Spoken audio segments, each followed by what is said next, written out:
And now, from the man that truckers love the most, it's snack time. Recently, I got a telephone call from my agent. Terry, good news, we got you a booking. It's an industrial film. It's not that, widely seen, but you're getting to play a ninja. And I said to myself, a ninja. Ever since being a kid and playing with G.I. Joe, and my favorite G.I. Joe one was like the ninja. And I remember in the comic book, I used to collect G.I. Joe comics, yes. Yes, I did. I really did. I'm going to admit to that. I'm going to own up to it right now to you. There was a ninja on the cover of one of the G.I. Joe comics. And I remember as a kid thinking, I want to be a ninja. I want to be stealth and dark and silent and deadly. But, of course, I got kicked out of karate after the first class, so my ninja dreams never really materialized. But when my agent called and said, Terry, we're going to make you a ninja, I have to tell you, it resurrected all these childhood feelings. I'm so excited. And then, even better, I got to work with Donnice Monique. Donnice is a actress in D.C. who we had the same agent, and we always get booked on the same stuff. And she's beautiful, and she's going to be a breakout star. And Donnice, I hope you take me with you. Anyway, long story, so they're like, and you get to work with Donnice, you're both ninjas. Yes, yes. So we showed up at the set that day, and I looked for Sandy because she was my contact. Does anyone know Sandy? I'm Sandy. You must be one of, what's your name? I said Terry Crummett. Oh, ninja number 3. You'll find your ninja garb in the dressing room. I suggest you get in it and be quiet. I was like, oh no, how dare this bitch? She's stomping all over my ninja dreams, and I'm not going to let her do it, kids. I am not going to let her get away with it. But I put on my ninja garb, and I got quiet. So anyway, we're sitting there, and they're ended up being 6 of us ninjas, and we're all sitting there very excited. And the door opens, and it's Sandy, and she just pervades the room like a poison, like a dark cloud, and she's like, all right, ninjas, my name is Sandy. I am to be respected, I'm to be honored, and you are to pay attention to me at all times. The star of this production is not you ninjas. We got Chloe Van Sprinkle. And one of the ninja girls goes, who?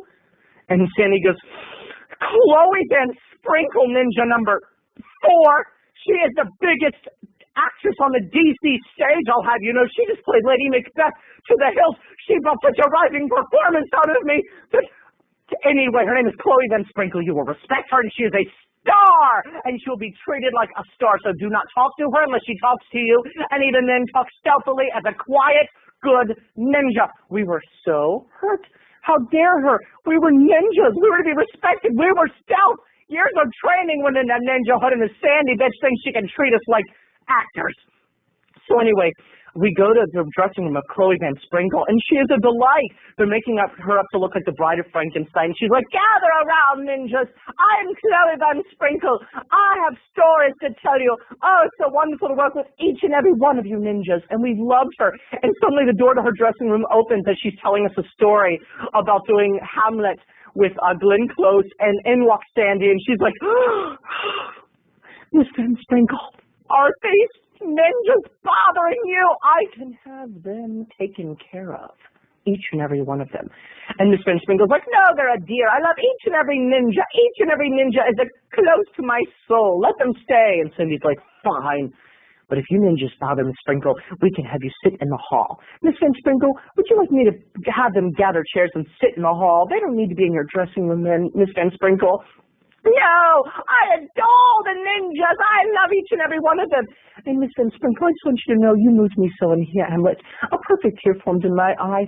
Are these ninjas bugging you? I said, no, they're fine. So she left again. She comes back and she singles me out. Ninja number 2, is that you are here talking and laughing so loudly? I was like, I'm ninja number 3. Whatever! Is that you making so much holy racket? I was like, yes.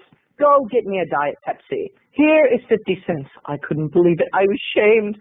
In front of all the other ninjas and Chloe Van Sprinkle, I went down the hall and I had to get her and fetch her diet soda with its replaced carbohydrate products. I was so ashamed.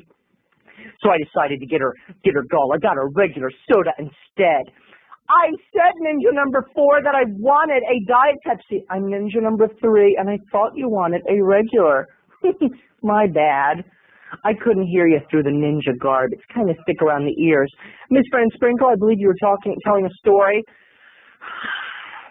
All right, kids, it's time to film. At the end of the filming, she singled out one of the ninjas for good work. Ninja number one, I loved your jumping. I loved your flying. I loved everything about your ninja hood. You really nailed your ninja hood. We were all so hurt. First, she treats us like second-hand ninjas. Then she makes me fetch a diet soda for Miss Van Sprinkle. Oh, there was hell to pay. We decided to get revenge.